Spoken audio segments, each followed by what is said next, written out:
Coming up on this weekend's edition of the Met Report, can our basketball team win the South Central Regional Championship? We are now halfway through the snowiest month. See how it affects tourism. See why parking is limited all throughout the campus. All this and more on the Met Report.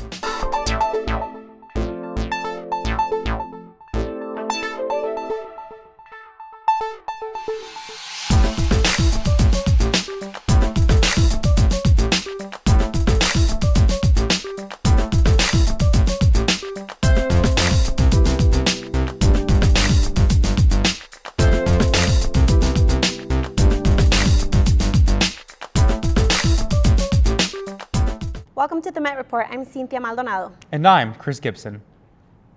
The economy is the biggest topic on students' minds here at Metro.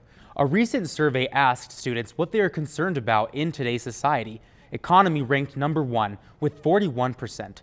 Education ranked distant second with 27%. Other issues such as gun control, climate change, same-sex marriage, and marijuana reform all ranked 10% or lower. Immigration did not even make the list. The construction on the new parking garage has left some struggles to find open spaces. Met Report's Stephen Kaw shed some light on recent developments. Parking has become a bit of a concern for many of the students here at Metro, but with parking prices on the rise and new light rail regulations, students have more than just midterms to worry about. Let's see what some of our fellow roadrunners have to say on this issue. I come on campus four times a week. I pay roughly $6 a day, $24 a week that I'm paying for parking, and we drive around this lot like buzzards for parking spots. Parking, in my experience, just seems to be kind of a pain. I mean, I'd rather usually ride my bike.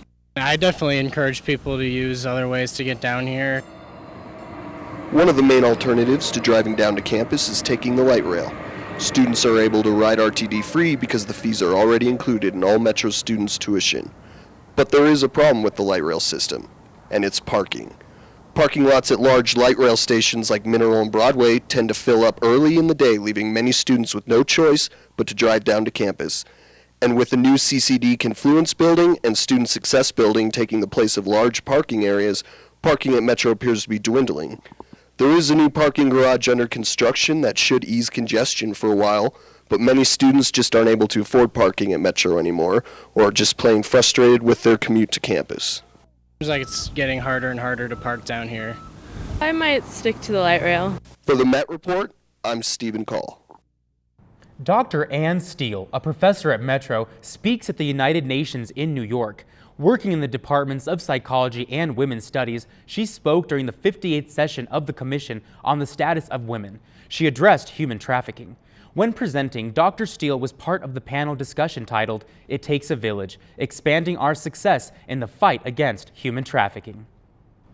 Auraria students got a chance to experience Orange when actress Laverne Cox from the hit Netflix series Orange is the New Black spoke at the Tivoli Turn Hall. The actress spoke to students from Transgender Day of Visibility. She also talked about her personal experiences as a transgender woman. Cox is an innovative member of the transgender community. She also is the first transgender woman of color to have a leading role on a mainstream television show. What I learned here today was I liked when he or she talked about emasculation of the black man. I like the fact that he, she, or she brought up that issue because that's so very important. You can see Cox on the upcoming season of Orange is the New Black premiering June 6th. Budget requests was the main topic President Jordan spoke about at St. Cajetan's Church recently. He informed faculty and students what to expect for the 2014-2015 academic year. Earlier this week, President Stephen Jordan spoke to faculty and staff about the budget request process here in Metro. He mentioned the legislative process impacting the school's future. During the interview, he highlighted key performances by students in fields related to aerospace, business, and the basketball program. I suspect a lot of you are attending here today because you want to know what's going on with the state budget and how it might apply to each of you and to the divisions that you all work in. And clearly, some of the legislation being debated in the Colorado General Assembly is key to our future in very significant ways. So I want to discuss this in a way while it is clear that the retention rates in our first year success program are higher than those students who don't participate, and I want to say that, but we have really good evidence right now that the first year success program, at the end of the first semester, at the end of the first year, and then now tracking those students who participated in first year success on out in the second, third year, and fourth year, their retention rates are running about anywhere from 8% in the first year to 6% in the second. The presidents also talked about the retention rate here at Metro, letting staff and faculty know that needs to be as high as possible for Metro students.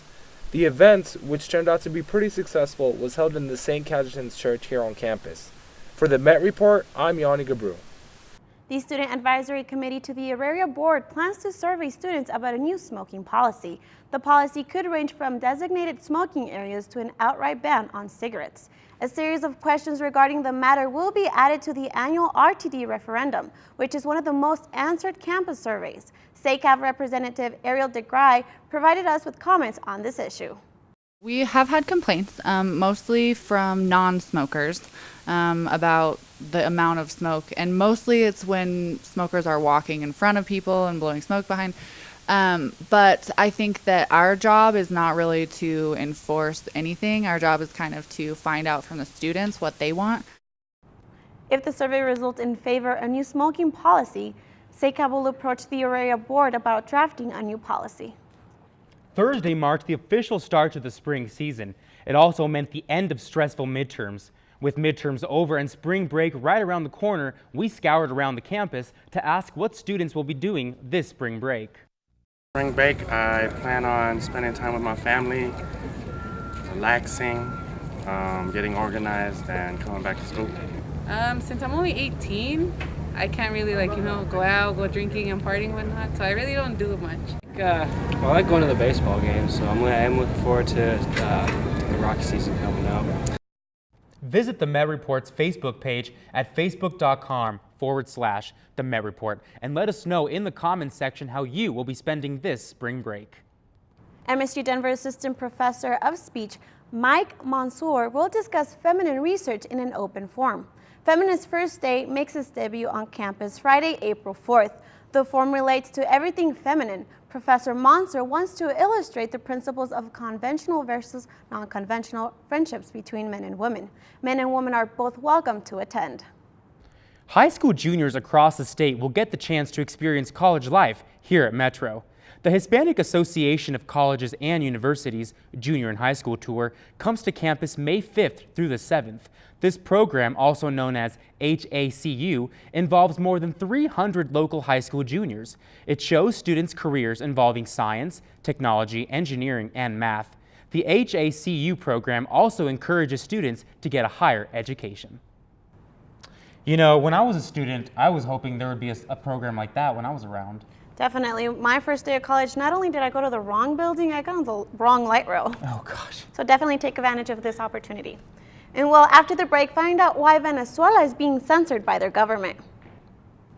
And see how the new SAT rules apply to future MSU Denver students. Coming up after the break, I'll tell you what weather to expect during spring break and the changes to come tonight. And one of our spring teams is riding a 4-game winning streak. Find out who after the break. The Met Report is brought to you today in part by Health Center at Auraria, a proud sponsor of the Healthy Pursuits program. Healthy Pursuits brings Zumba, belly dancing, Nia, Pilates, and yoga classes to Auraria for free as part of tuition and fees. Classes are offered Monday through Friday, and you can find the full schedule on the Wellness channel in ConnectU or on the Health Center website at tinyurl.com/healthypursuits. Also, real-time updates are on Twitter at BeWellAuraria, and news and events are on Facebook at Health Center at Auraria.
Welcome back.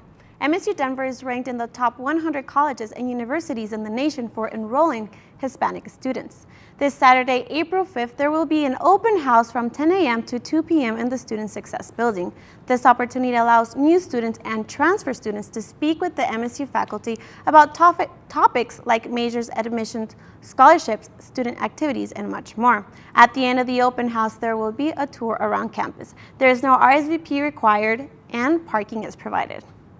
No economist will dispute the fact that the feds have dramatically increased the amount of money in circulation. There is 3 times as much money printed today than in 2009. Economists do, however, have different theories on how our economy will be affected. Economics 101 says that more money chasing the same amount of goods will cause abnormal inflation. So does the distinguished professor Alan Meltzer. But other respectable experts think that inflation will remain steady at 2% per year. I think that there are reasons one might expect inflation, reasonable reasons even, but I think that most people aren't expecting significant inflation in excess of 2%. Graduation is coming and MSU Denver is looking for faculty assistants to create a memorable experience. Participants will receive a $50 gift card for their time. The spring 2014 graduation will be held May 18th at the Auraria Athletic Fields. The deadline to submit your regalia rental form is on Tuesday, April 1st. Don't let this opportunity to pass to have some extra money in your pocket. For more information, visit msudenver.edu/commencement. Get your thinking caps on. The SATs have been redesigned. These new tests will require students to understand what they read and write. Longer explanations in previous versions are expected. The test will also ask for work to be shown on math problems. Essays will be optional. There are 8 key changes made to the test. There will be less penalties for wrong answers. The highest score will be lowered back to 1,600. The new test will make its debut in spring 2016. The Umbrella Corporation was out once again making a cosplay appearance at the St. Patrick's Day Parade. Jesse Salazar shows us how the organization is trying to grab more recognition while having fun while raising money for charities. The Umbrella Corporation is breaking headlines once again. The cosplay group originally started in 2009 with one man's fantasy and fascination for the Resident Evil game. Basically started to do it all for charity so that we would have a cause to kind of bring us all together and give us some legitimacy for dressing up as adults. The corporation dressed up this weekend for the St. Patrick's Day Parade to raise awareness for the organization and to inspire others to join the action for a good cause while just letting loose. The one-man band turned into a team nonprofit organization who now dresses up and plays the roles of these fictional characters to raise money for multiple charities such as Wounded Warrior, Children's Hospital, and the Lone Survivor. They even make dinners for local firefighters. In case of a zombie outbreak here on campus or here in the Mile High City, we'll know who to call. I'm Jesse Salazar for the Met Report. The All Drugs Minus 2 proposal is a plan to reduce the United States sentencing guidelines by 2 levels for all substances. The proposed changes would lower criminal charges by 2 levels. So far, the concept has gained support publicly and politically. The U.S. Sentencing Commission must submit their proposed amendments to Congress by May 1st. If Congress approves, it becomes effective November 1st. Citizens in Venezuela are fighting for freedom of press. The Met Report had the opportunity to interview president and editor of one of Venezuela's most popular newspapers. Freedom of the press in Venezuela is in a critical situation right now because the government has an strategy to have a total hegemony on the press and all the media. So they have done everything. They have attacked the journalists. They have used the justice system against journalists for the newspapers. There is no government advertisement for the newspapers, independent newspapers. And right now we have an additional problem that we need to buy newsprint. We need approval of the government. They don't censor in terms of of being inside the newspapers. They do these things after the newspaper is published or after the news are delivered. What you get is general self-censorship. What the government do is that they block the web pages they don't like. The police and the military, they attack very heavily people who's taking photographs because they know what they do with that. They put it on the social networks. We have a fight every day to deliver our newspapers. Vehicles closer to the ground do not stand a chance when it comes to potholes. Denver's recent moisture and freezing temperatures are causing the streets to break apart, creating potholes all over the city. The winter months have not allowed proper patching, and the citizens are paying the price. The city's attorney's office is assessing damage on a case-by-case basis. CDOT wants to remind citizens to report all damage to the state's Office of Risk Management. Extra moisture from the season has grown Colorado's economy. Locals are preparing for the upcoming summer season. Climate experts recorded this winter as the 6th snowiest winter in over 100 years. Ski resorts and rafting companies could extend their operations after the large amounts of snowfall. Some resorts recorded their 300 inches of snow. Last year, they recorded less than 240 inches. The high totals give skiers hope that the season will never end, but when it does, rafters will get a chance to enjoy it as well. New reports from the National Oceanic and Atmospheric Administration, or NOAA, predict that the U.S. could see El Nino this year. The U.S. could see a warming over the Atlantic Ocean, affecting this hurricane season. Depending on where the warming forms, Colorado could see a wetter summer and winter. Meteorologists say that it's too early to tell exactly where El Nino will form. I'm sorry, but the two words El Nino just scare me. And you know, in Spanish, it just means the little boy pretty much, but hopefully the hurricane doesn't come across very strong. I think it'll be okay. Well, coming up after the break, Anthony Rodriguez joins us for EMET. But first, Josh Cozart shows us what's in store for this week of spring. Hey guys, so yesterday was the very first day of spring and we got to enjoy some nice warm temperatures about in the 70s, but today is a different story. We have some changes rolling into the area, and our current temperature downtown, we sit at 43 degrees, and our high for today, we're going to top off at 47, and that's going to hit about 2 o'clock this afternoon there. Temperatures are going to start to drop off, and we're going to see a low of 28 tonight, and we're actually going to see some snow move back into our area. We're expecting about an inch of snow, but since it's been so warm lately, we won't see that snow accumulate. It'll immediately melt off the ground. So let's take a look at our Saturday national map. This cold front is actually making its way through our area today, which is going to create that change that we'll see tonight. But for Saturday, it's going to push off to the south-southeast. We're going to see some precipitation down in the south, and then we have a strong low-pressure system over the Great Lakes region. It's going to be giving them a lot of wintry precipitation. They're not out of winter quite yet up there, so really messy travel if you're headed that way for your spring break. And then for Colorado and most of the west, we have a stationary front that's going to be sitting right over Wyoming, Montana, and Idaho. That's going to create some wintry precipitation as that low pressure sits over Salt Lake City. And some of that snow and rain, it's going to drift into Colorado, get really close to Denver. We're going to see spurts on and off all day Saturday with the mixture of snow, a little bit of rain. So no significant accumulation for our Saturday, but we will see some wet, sloppy snow falling. Now let's take a look at Sunday. That cold front, it's going to weaken a little bit, but it's going to continue to push to the south-southeast, and that low-pressure system is going to follow as well. We're going to see rain down in the south, and then we have this line right here where it's going to transition from Missouri to Illinois to Indiana. That rain's going to transition into the wet, sloppy snow, into regular snow for the northern parts of those states. And then for Colorado, we're going to have this high-pressure system that's going to drop in from Canada. It's going to pretty much dry out everything all across the west as this warm front. It's a weak one, but it will be moving in, giving them some drier conditions down in the southwest as well. But for Denver, that's when our clouds are going to move out. Our temperatures are going to raise just a little bit for your Sunday. Let's now take a look at our local map for Saturday. Denver, we're going to see a high of 42. And there's that rain and snow kind of accumulation. Boulder's graphic kind of shows that a little bit better because they'll probably see a little bit more snow than we will here. 42 for their high. DIA just smidge cooler than the downtown area with the high of 41 degrees. And then if you're headed down to Colorado Springs to spend your Saturday, you're going to see highs at 46. Out on the western slope, Grand Junction, warmer than we are actually going to be. They're going to see 54 degrees, but also see those rain showers just like we will. Now let's take a look at Sunday. Denver, we're going to start a small warming trend with a high of 56. DIA, again, just a degree cooler at 55. Boulder, 54. Colorado Springs, those clouds are going to move out, and we're going to see 49 degrees. Out on the Eastern Plains, Lamar at 54 degrees. And then out to the west of Colorado, Gunnison, you're going to see a few spotty rain showers, maybe a mixture of snow in the higher elevations with a high of 43 degrees. Now let's take a look at our 5-day forecast.